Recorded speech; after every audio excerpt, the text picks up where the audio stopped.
예루살렘에 큰 핍박이 있었습니다. 성도들이 흩어지기 시작합니다. 흩어진 자들 가운데 빌립이 속해 있었다는 것이죠. 빌립이 어디로 갑니까? 사마리아로 내려갔습니다. 사도행전 8장 5절에서 6절 상반절에 말씀합니다. 같이 사도행전 8장 5절에서 6절 말씀 함께 읽겠습니다. 시작. 빌립이 사마리아 성에 내려가 그리스도를 백성에게 전파하니 무리가 빌립의 말도 듣고. 그 당시 사마리아는 어떤 곳입니까? 유대인들이 가장 가기 싫어하는 곳입니다. 정신적으로 사회적으로 유대인들에게 인간 취급 한번 제대로 받지 못했던 도시입니다. 결코 넘을 수 없었던 인종차별의 장벽이 있었던 곳입니다. 유대인들의 관점에서 보면 매우 우울하고 짜증나고 힘들고 웃을 곳이 없었던 곳입니다. 그런데 유대인 빌립이 그곳에 가서 예수 그리스도를 증거하기 시작합니다. 사마리아의 무리들은 빌립의 말씀을 듣고 변화되기 시작합니다. 말씀이 선포될 때 성령이 사마리아 도시에 충만하게 임재한 것입니다. 사도행전 2장에 보면 마가다락방에서 오순절 성령 강림 사건이 일어나죠. 사도행전 8장에 보면 사마리아에서 오순절 성령 강림 사건이 일어난 것이죠. 우리가 사도행전 8장을 가리켜서 사마리아의 오순절 성령 강림 사건이다 라고 부르고 있다는 것이죠. 사마리아 땅에 복음이 증거되자 성령의 허리케인이 사마리아에 몰아친 것입니다. 복음이 선포될 때 어떤 역사가 일어납니까? 우울하고 짜증났던 곳이 기쁨과 행복한 곳으로 변화되어집니다. 웃을 일이 없었던 곳이 복음의 감격으로 기쁨으로 충만한 곳으로 바뀌는 것이죠. 죽음이 생명으로 바뀝니다. 어둠이 빛으로 바뀌는 거예요. 빌립 한 사람이 도시의 전체 분위기를 완전히 바꿔놓았다. 한 도시의 색깔이 흑백에서 칼라로 바뀐 거예요. 도시의 영적 흐름이 완전히 변화된 거예요. 귀신의 영이 떠나가고 성령이 그곳에 충만하게 머물게 되었다는 거예요. 죽었던 도시가 다시 활력을 찾게 되었다는 거죠. 여러분들 지금 코로나 바이러스로 인해 한반도가 도시의 활력을 잃어버렸어요. 도시마다 유령의 도시로 변했어요. 그러나 하나님의 사람이 하나님의 말씀을 선포할 때 도시마다 성령이 임하시고 그 성령께서 우리 한반도를 바꿔낼 줄 믿습니다. 한반도 땅에 진정한 성령의 바람이 불어와 이 땅에 완전히 코로나 바이러스가 물러갈 줄 믿습니다. 성령이 임하면 도시의 흐름이 바뀝니다. 죽었던 도시에 다시 생명력이 솟아납니다. 성도가 서 있는 곳은 어디 있든지 그곳이 생명으로 바뀌어야 됩니다. 전도에 미련한 것이 세상을 바꾸는 줄 믿습니다. 우리가 이 복음의 능력을 가지고 척박한 땅, 죽음의 땅, 황무지로 나가는 거예요. 차별과 천대와 멸시와 핍박이 있는 곳으로 나가는 거예요. 그래서 그곳에서 죽어가는 영혼들과 부딪히는 거예요.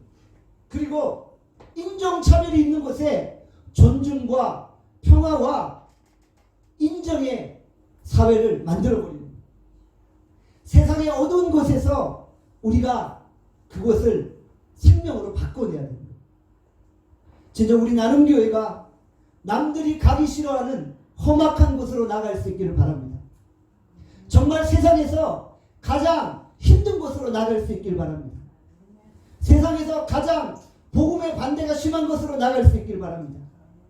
그곳에서 우리가 그 사회를 변화시킬 수 있기를 바랍니다. 우리 나눔교회 성도들이 팔을 걷어붙이고 이렇게 고백하는 거예요. 이번에 정말 한번 제대로 귀신의 영과 영적 싸움을 벌려보자. 우리 각 사람이 성령의 불덩이가 되어서 성령이 지시할 땅으로 가는 거예요. 주께서 보여줄 땅으로 가는 거예요. 그곳에서 예수 천국의 역사를 일으키는 거예요. 세상을 뒤집어 엎는 거예요. 세상을 완전히 바꿔버리는 거예요. 하나님이 꿈꾸시는 새로운 세상을 만드는 거예요. 우리 모두 현재의 상황에 안주하지 않고 세상을 향해, 새로운 세대를 향해, 새로운 지역을 향해, 새로운 영역을 향해 흩어지는 믿음의 종들이 되시길 바랍니다. 사도행전 8장 6절에 말씀합니다. 같이 8장 6절 말씀 함께 읽겠습니다. 시작. 무리가 빌립의 말도 듣고 행하는 표적도 보고. 빌립이 말씀을 전할 때 사마리아 백성들이 표적을 보았다고 말씀합니다. 표적을 보았다는 것은 무슨 의미입니까? 하나님의 영광이 머물렀다는 것이죠. 하나님의 영광이 임재했다는 것이죠. 사마리아 백성들이 하나님의 영광과 하나님의 임재하심을 눈으로 보았다는 것입니다. 빌립은 핍박당해서 어쩔 수 없이 사마리아로 내던져진 것입니다.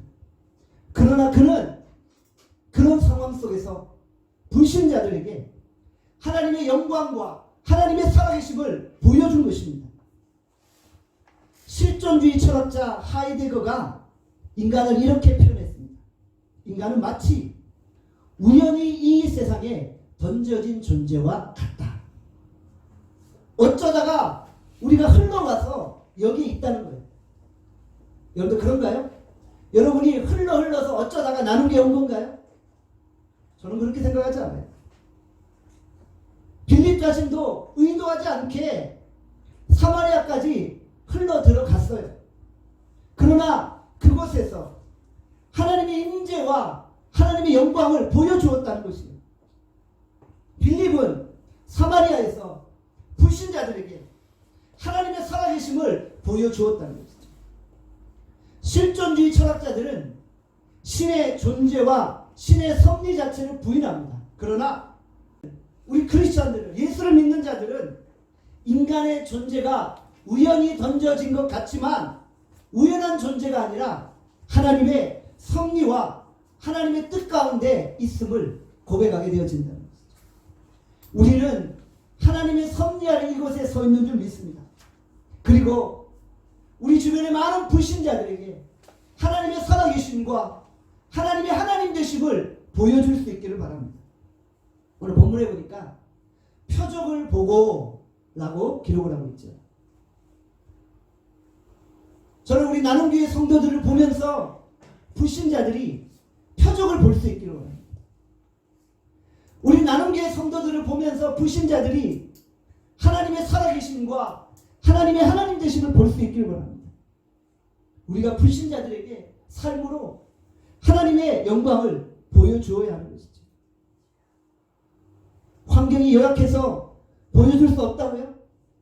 나눔교회가 너무 작아서 이런 모습을 보여줄 수 없다고요? 하나님이 공간에 좌지우지 되어지는 분이십니까? 하나님은 우리의 환경과 공간과 관계없이 역사하시는 분입니다. 환경이 열악하고 환경이 부족하다고 핑계댈 수 없는 거예요. 요셉을 한번 보십시오. 창세기 39장 3절을 말씀합니다. 우리 함께 창세기 39장 3절 함께 읽겠습니다. 시작. 그의 주인이 여호와께서 그와 함께 하심을 보며 또 여호와께서 그의 범사에 형통하게 하심을 보았더라. 아멘. 요셉은 그의 주인에게 하나님이 함께 하심을 보여주었어요. 그리고 요셉은 하나님이 항상 요셉과 함께 하셔서 그의 인생의 형통함을 보여주었어요. 요셉의 상황이 어때요? 지금 노예로 팔려가서 지금 종생활을 하고 있는 거예요. 열악한 환경이에요. 정말 가장 최악의 환경이에요.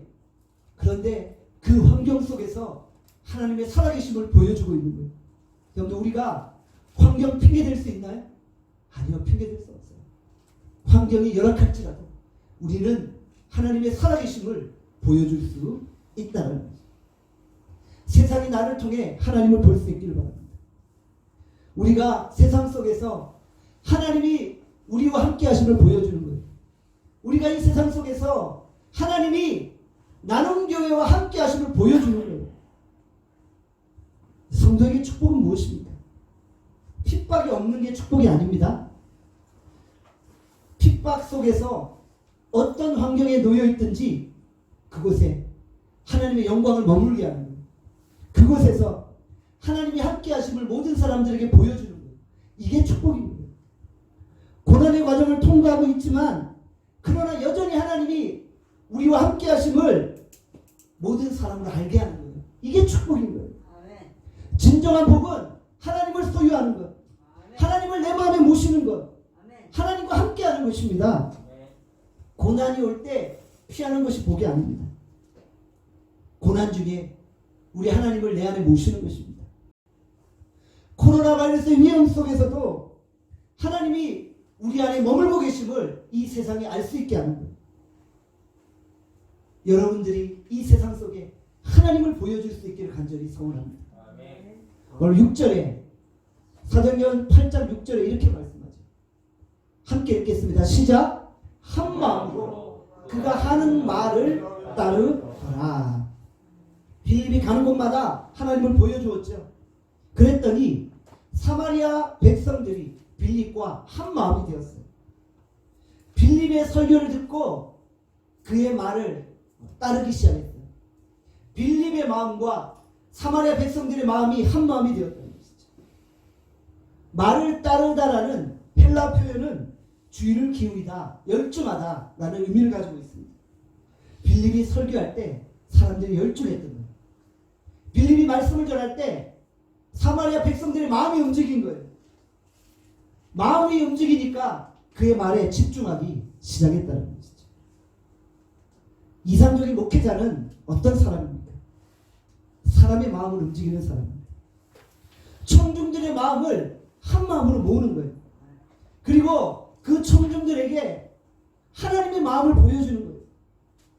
하나님의 마음이 그대로 청중들에게 전달되는 거예요. 빌립이 그러했다는 것이죠.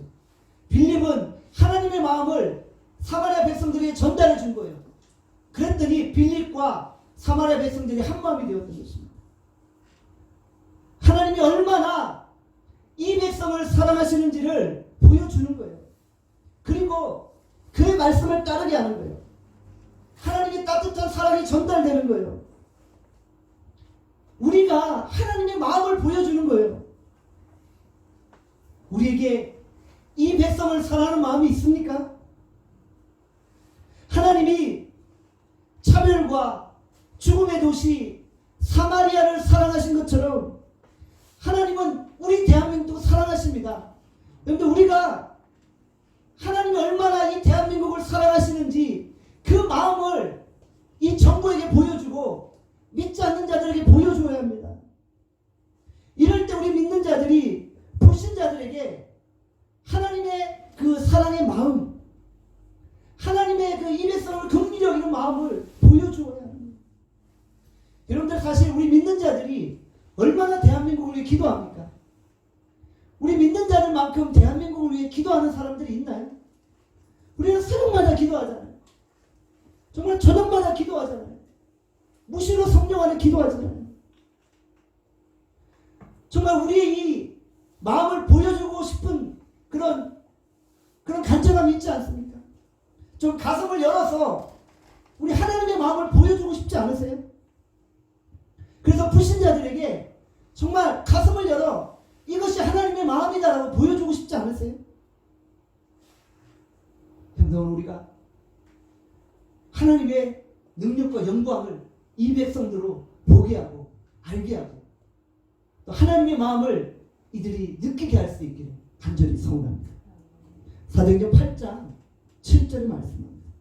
우리 다 함께 사도행전 8장 7절 말씀 함께 읽겠습니다. 시작. 많은 사람에게 붙었던 더러운 귀신들이 크게 소리를 지르며 나가고 또 많은 중풍병자와 못 걷는 사람이 나으니. 본문에 보면 귀신의 특징 세 가지가 등장합니다. 첫 번째는 많은 사람들에게 붙어있다. 두 번째는 더럽다. 세 번째는 크게 소리 지른다. 더러운 귀신이 많은 사람들에게 붙어있는 거예요. 성령이 임하기 전에는 귀신의 정체가 드러나지 않았어요. 많은 사람들에게 붙어있었던 귀신이 보이지 않았어요. 그런데 사마리아에 성령이 임하니까 귀신의 정체가 드러나는 거예요. 사람들에게 붙어있던 그 귀신의 모습이 발각되어지는 거예요. 진리의 빛이 비추니까 어둠이 드러나기 시작합니다. 우리 주변에 보면 멋진 옷을 입고 아름다운 옷을 입고 걸어다니는 신사숙녀들을 보십시오. 정말 매너 있고 교양 있고 엘레강스하게 보여요. 그런데 그 사람 옆에 더러운 귀신이 붙어있다는 거예요. 누가 이런 생각을 할까요? 그런데 본문에 보니까 많은 사람들에게 붙어있는 귀신이 등장하고 있다는 거예요. 무의식 중에 나도 인식하지 못한 채 귀신의 영에 사로잡혀 있다는 것이죠. 이 땅에는 두 종류의 영이 존재하죠. 하나님의 영과 사단의 영이 존재합니다. 성령과 귀신의 영이 존재합니다. 예수 믿기 전에 우리는 어둠의 영에 사로잡혀 있었다는 것이죠. 에베소서 2장 1절에서 3절을 말씀합니다. 우리 같이 에베소서 2장 1절에서 3절 함께 읽겠습니다. 시작. 그때 너희는 그 가운데 행하니 이 세상 풍조를 따르고 공중의 권세 잡은 자를 따랐으니 곧 지금 불순종의 아들들 가운데 역사하는 영이라. 전에는 우리도 다 그 가운데 있어 우리의 육체의 욕심을 따라 지내며 육체와 마음에 원하는 것을 하여 다른 이들과 같이 본질상 진노의 자녀이었더니. 우리가 원래 어떤 존재였냐고요? 우리는 공중의 권세 잡은 자에 의해서 붙들림 받은 존재다. 우리는 진노의 자녀였다. 우리는 세상의 풍조를 쫓아가는 어둠의 자식들이었다는 거예요. 그런데 우리가 어떻게 변화되었어요? 에베소서 2장 5절의 말씀하죠. 에베소서 2장 5절 말씀 또 함께 읽겠습니다. 시작. 허물로 죽은 우리를 그리스도와 함께 살리셨고 너희는 은혜로 구원을 받은 것이다. 우리가 예수 그리스도로 말미암아 사단의 권세에서 구원받은 거예요. 사단의 권세가 내 안에서 물러가고 우리가 예수 그리스도와 함께 다시 살아난 거예요. 이제 예수 그리스도 안에 자유케 되어진 거예요. 말씀을 듣고 예수의 빛이 비출 때 더러운 귀신들이 소리 지르고 따라가게 되어집니다. 빌립은 말씀을 증거합니다. 그때 많은 사람들에게 붙어있던 그 귀신들이 소리 지르고 나가게 되었다. 여러분들, 우리 나눔교회가 진리의 말씀을 이 땅 가운데 선포할 때 한반도를 잡아가는 모든 악한 영들, 어둠의 영들이 소리 지르고 떠나갈 줄 믿습니다. 또 귀신의 특징이 뭐냐고요? 더럽다는 것이죠. 더럽다. 더러운이라는 헬라어 단어는 아카다르토스입니다. 이것은 깨끗하지 못하고 불결하다라는 뜻입니다. 이 세상의 더러운 것들은 더러운 영의 지배를 받고 있기 때문입니다. 세상이 많이 더러워요. 세상의 생각이 음란해요. 세상의 행동들이 지저분하고 불법과 불의로 가득 찼다는 것이죠. 여러분들 이 대한민국을 보세요. 점점 동성애가 이제 활개칠 겁니다. 동성애는 생각만 해도 더럽잖아요. 대한민국이 동성애를 찬성하고 있어요. 진짜 우리 믿는 자들이 목숨 걸고 막아내야 돼요. 세상이 즐기는 대중문화를 한번 보십시오.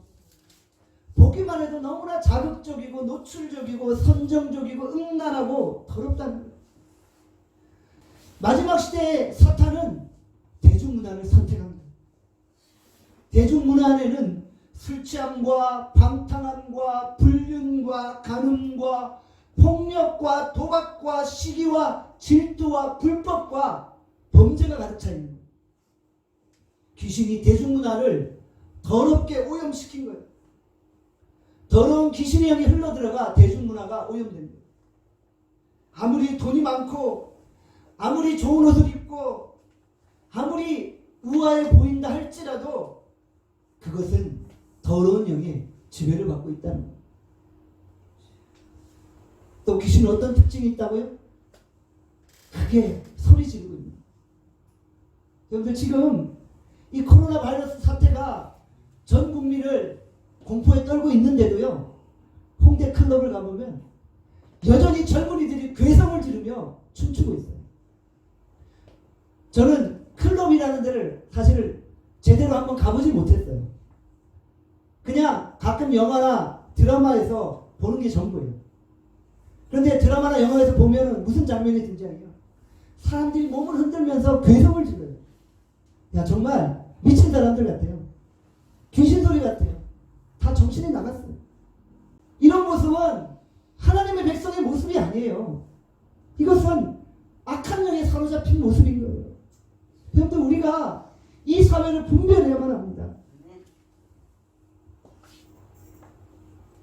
이 세상이 악할수록 더욱더 우리의 믿음의 사람들이 깨어서 정신을 차리고 이 시대를 분별하고 기도할 수 있어야 합니다. 심지어 우리 성도들도 성령의 지배를 받고 있지만 부분적으로 마귀에게 눌려 있을 때가 있다는 것이죠. 그러니까 항상 깨어 있는 거예요. 내 속에 악한 영이 나를 충동질하여서 내가 죄짓지 않도록 항상 깨어 기도할 수 있어야 하는 것이죠. 복음은 강력하고 힘이 있습니다. 복음이 선포될 때 결코 악한 영은 발붙일 수 없습니다. 말씀이 선포될 때 이 말씀은 날카로운 칼과 같은 것, 날카로운 성령의 검과 같은 것, 우리의 영혼을 파괴하고 무너뜨리는 어둠의 영들을 갈갈하게 찢어버리는 것. 말씀이 선포될 때 성도들을 넘어뜨리고자 하는 그 악한 영들이 한 길로 왔다 7길로 도망가는 역사가 일어날 수 있기를 소원합니다. 먹구름이 거치듯 우리를 억누르고 있는 모든 어둠의 영들이 떠나가기를 원합니다. 이 한반도를 장악하고 있는 모든 악한 영들이 예수 이름으로 결박되어질 수 있기를 간절히 소원합니다. 사도행전 8장 7절을 말씀합니다. 우리 같이 사도행전 8장 7절 말씀 함께 읽겠습니다. 시작. 또 많은 중풍병자와 못 걷는 사람이 나으니. 빌립이 복음을 선포할 때 어떤 일이 일어났어요? 많은 중풍병자와 못 걷는 자들이 낫는 역사가 일어났습니다. 예수님은 하나님의 아들이요 우리의 구원자라고 외칠 때 말라기 4장 2절에 나타난 7의 광선이 임한 것입니다. 우리가 예수님을 하나님의 아들로 믿습니까? 네. 우리가 예수님을 우리의 구원자로 믿습니까? 네. 우리가 예수님을 하나님의 아들로 선포할 때 우리 안에는 모든 병마가 떠나갈 것입니다. 네. 빛이 비추니까 어둠이 물러가는 것입니다. 말씀을 들을 때 내 질병이 치료받았음을 선포하는 것입니다. 오늘 이 말씀이 선포될 때 하늘의 빛이 여러분 각 심령 가운데 임하여 여러분의 모든 질병들을 다 치료할 수 있기를 간절히 소원합니다. 내 믿음대로 될지어다 말씀하셨습니다. 내 속에 있는 어떤 병도 다 치료될 것입니다. 각종 암도 사라질 것입니다. 우울증과 불면증도 떠나갈 것입니다. 허리, 어깨, 무릎, 관절과 인대가 다시 살아날 것입니다. 누가복음 9장 1절에서 2절을 말씀합니다. 함께 누가복음 9장 1절에서 2절 말씀 읽도록 하겠습니다. 시작. 예수께서 12제자를 불러 모으사 모든 귀신을 제어하며 병을 고치는 능력과 권위를 주시고 하나님의 나라를 전파하며 앓는 자를 고치게 하려고 내보내시며. 예수님이 12제자를 보내실 때 귀신을 쫓아내는 능력과 병을 고치는 능력을 허락하셨습니다. 두 가지 능력이 한 패키지로 함께 묶여서 나가는 거예요. 12제자는 뭘 했어요? 예수 그리스도를 증거했죠. 하나님의 나라를 전하는 자였죠. 우리가 하나님의 나라를 전하고 예수의 복음을 증거할 때 치유와 능력의 역사가 나타날 줄 믿습니다. 마가복음 16장 17절에서 18절에 말씀합니다. 함께 읽겠습니다. 믿는 자들에게는 이런 표적이 따르니 곧 그들이 내 이름으로 귀신을 쫓아내며 새 방언을 받으며 뱀을 집어올리며 무슨 독을 마실지라도 해를 받지 아니하며 병든 자에게 손을 얹은즉 나으리라 하시더라. 1.1에게 오차도 없는 하나님의 말씀입니다. 가감없이 그대로 받고 믿으시기를 바랍니다. 말씀 그대로 믿는 자에게 이런 표적이 따릅니다. 귀신을 쫓아냅니다. 새 방언을 말합니다. 뱀을 치고 올립니다. 무슨 독을 마실지라도 해를 받지 않습니다. 병든 자에게 손을 얹은 즉 낫게 됩니다. 그런데 너무나 귀한 말씀이죠. 코로나 바이러스 때문에 두려워하지 마시고 우리가 믿음으로 담대하게 나갈 수 있길 원합니다. 오늘 이 시간 빌립의 하나님이 우리의 하나님 되심을 믿습니다. 주께서 이런 거룩한 능력을 믿는 자에게 주신다고 약속하셨습니다. 우리가 믿음대로 선포할 때 하나님이 우리 가운데 그 놀라운 믿음의 기적을 행하실 것입니다. 사도행전 8장 8절의 말씀입니다. 함께 읽겠습니다. 시작. 그 성에 큰 기쁨이 있더라. 성령 임하면 동시에 어떤 역사가 일어납니까? 큰 기쁨이 임하는 것입니다. 고난 중이었는데 큰 기쁨이 넘쳐났던 것입니다. 사도행전 8장 1절에 보면 이런 말씀 있죠. 그날에 예루살렘에 있는 교회에 큰 박해가 있어. 그리고 사도행전 8장 2절에 이런 말씀 있죠. 경건한 사람들이 스데반을 장사하고 위하여 크게 울더라. 사도행전 8장 8절에 이런 말씀 있죠. 그 성에 큰 기쁨이 있더라. 여기에 동일한 반복되는 단어가 있죠. 무엇인가요? 큰, 크게, 큰. 핍박이 크지만 크게 부르짖으니까 큰 기쁨이 충만했던 것입니다. 그럼 이것이 성도의 인생입니다. 우리의 삶에 핍박과 고난과 실패가 있잖아요. 큰 고난과 큰 핍박과 큰 실패가 있잖아요. 그래서 크게 눈물을 흘리잖아요. 크게 부르짖잖아요. 크게 통곡하잖아요. 그랬더니 그 눈물이 어떻게 바뀌어요? 큰 기쁨으로 바뀌는 것입니다. 오늘 이 역사가 한반도 땅에 일어나기를 원합니다. 코로나 바이러스 사태 때문에 우리가 큰 실패를 경험하고 있잖아요. 그래서 우리가 크게 부르짖고 크게 울고 있잖아요. 그랬더니 우리의 눈물이 바뀌어서 큰 기쁨이 되어줄 줄 믿습니다. 여러분들, 우리가 고난 가운데 예배의 자리로 나오면 하나님이 우리의 눈에 눈물을 닦아주시고 우리에게 큰 기쁨을 허락하여 주시는 것입니다. 그래서 예배는 큰 기쁨이 충만한 장소입니다. 예배 가운데 성령이 임하면 우리의 큰 기쁨이 넘쳐나는 것입니다. 기쁨이 없으면 여기 못 앉아 있어요. 고난 중에도 예배를 통한 기쁨을 만끽할 때 세상을 넉넉하게 이기는 것입니다. 복음이 증거될 때 하늘의 기쁨이 충만합니다. 하늘의 임재로 말미암아 우리에게 감격과 감사가 충만하게 되어지는 것입니다. 나눔교회 부흥이 무엇입니까? 지금 이곳에 큰 기쁨이 충만한 것입니다. 예배로 모인 자들이 기뻐하는 것입니다. 하나님의 마음을 품은 자들이 하나님의 마음을 보여주며 하나님의 살아계심을 증거하며 기뻐하는 것입니다. 하나님의 살아계심을 서로서로 간증하며 기뻐 뛰노는 것입니다. 우리는 율법에 눌려 사는 존재가 아닙니다. 우리는 복음 안에 자유한 존재들입니다. 율법은 우리를 정죄하게 만듭니다. 율법은 죄를 지적할 뿐 죄를 해결할 능력이 없어요. 율법이 죄를 지적하니까 우리의 마음이 어때요? 기쁨이 사라지죠.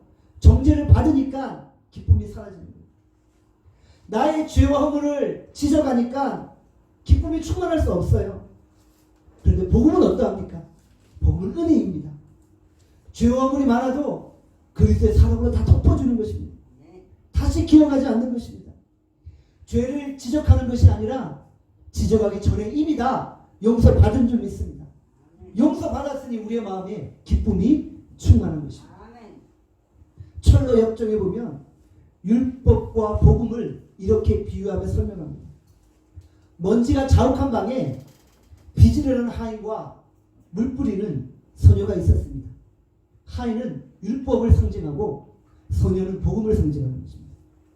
율법은 먼지가 자욱한 방을 열심히 비질하는 거예요. 비질을 하면 할수록 어떻게 돼요? 먼지가 더 자욱해지는 거예요. 숨도 못 쉬게 만드는 거예요. 먼지가 없어지는 것이 아니라 먼지가 더 날리는 거예요. 율법은 죄를 없이 하는 것이 아니라 죄를 더 날리게 만드는 거예요. 복음이 없이 율법으로 뛰면 먼지만 더 날리는 거예요.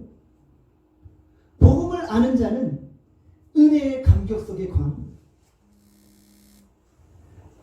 은혜 없으면 먼지만 더 날리게 되는데 은혜를 가지고 나가면 그 먼지가 다 해결되는 것이죠. 여러분들, 먼지가 자욱한 방은 먼저 물을 뿌려야 되는 거예요. 그리고 먼지를 다 잠재우고 그리고 청소해야 됩니다. 바로 복음 이와 같다는 것이죠. 우리가 은혜를 아나요? 우리가 하나님의 마음을 가지고 있나요? 하나님의 그 이 세상을 향한 아픔을 아나요?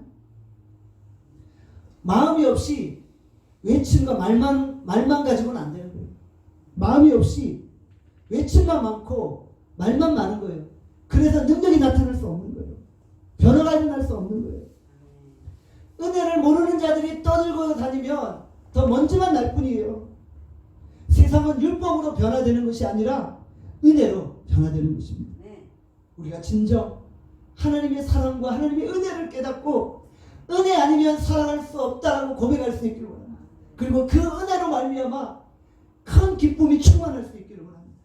우리가 하나님의 은혜와 하나님의 마음을 가지고 이 세상을 변화시킬 수 있기를 간절히 소원합니다. 아멘. 우리 기도하겠습니다. 오늘 시간을 주신 말씀을 생각하며 기도합시다. 하나님, 오늘 하나님 빌립이 주의 복음을 증거할 때 그곳에 주의 성령이 있습니다. 하나님, 주의 복음이 선포될 때 사마리아 도시가 변화됐습니다. 하나님, 우울했던 도시가 생명력이 넘치는 도시로 변화됐습니다. 그곳에 성령이 임하여 그곳에 귀신의 영이 떠나갔고 그곳에 치유와 구원의 역사가 일어났고 그곳에 큰 기쁨이 충만했습니다.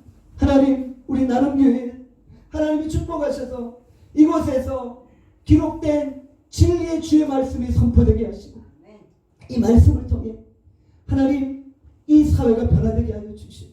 이 말씀을 통해 한반도가 변화되게 하여 주시옵소서. 코로나 바이러스로 인해 두려움에 따른 이 백성들을 하나님 주의 마음으로 긍휼히 여깁니다. 불쌍히 여겨주시고 하나님 이 땅에 하나님 코로나 바이러스가 물러가게 하여 주시옵소서. 우리가 하나님 가슴을 열어 이 땅을 향한 안타까운 주의 마음을 보여주고 싶습니다. 하나님이 얼마나 이 한반도 땅을 불쌍히 여기시는지 하나님 속히 회개해야만 돌아올 텐데 하나님 그 주님의 회개의 음성을 이 민족이 듣게 하시고 하나님께서 돌아오는 역사가 일어나게 하시고 결국 우리 큰 부르짖음이 이 눈물이 하나님 큰 기쁨으로 변화될 줄 믿고 구합니다. 주님 역사하여 우리 시간 주의 말씀을 생각하며 우리 주여 한번 외치고 통성으로 기도하겠습니다. 주여